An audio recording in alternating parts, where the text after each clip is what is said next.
Yeah, you mentioned Bryce Colton. I want to ask you a question that I asked Bryce as well. As far as for you, personal goals and team goals. Are there any? Again, I know you're not going to be on campus for a couple more months or whatever, but are there any off the top of your head, or maybe things you've sat down in your room and thought about personal goals and team goals for yourself once you get to Carolina? Once I get to Carolina, I definitely thought about, the goal every year up there is pretty much to win the SEC. Um, and so I've definitely thought about that. I'm the kind of guy that I like to stay in the moment.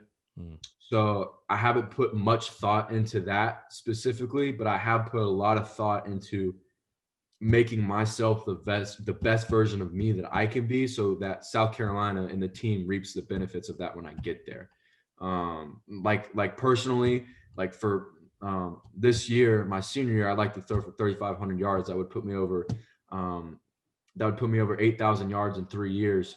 Um, but I tell reporters that all the time, because South Carolina reporters will come out and they ask me mm, the same question. I'm like, well, that doesn't really matter right now. What matters is the team goals, and we want to win state championship. mm, So the mentality that I have right now of, yeah, personal goals are great, but team goals are the goals that really matter, is going to carry over and transfer when I get to South Carolina. It's just going to be on a bigger scale. You know what I mean? You've got a right. lot more guys that, and in high school, like I'm the only guy on my team going to a really big Division I school on my team. So you have some guys here and there that don't, just play football just because, and they don't really have any ambition. Mm, Uh, they just play it because their boys play it. But when you get, to South Carolina, obviously that kind of weeds itself out a little bit more. mm, So you got a group of 22 guys that have the same mindset as you and want the same things as you, and they're going to work their ass off to get that. So I think that's where I'm at right now. Just like I said, focusing on myself, making myself the best version of me, because I know when I get to South Carolina and I continue to work on that process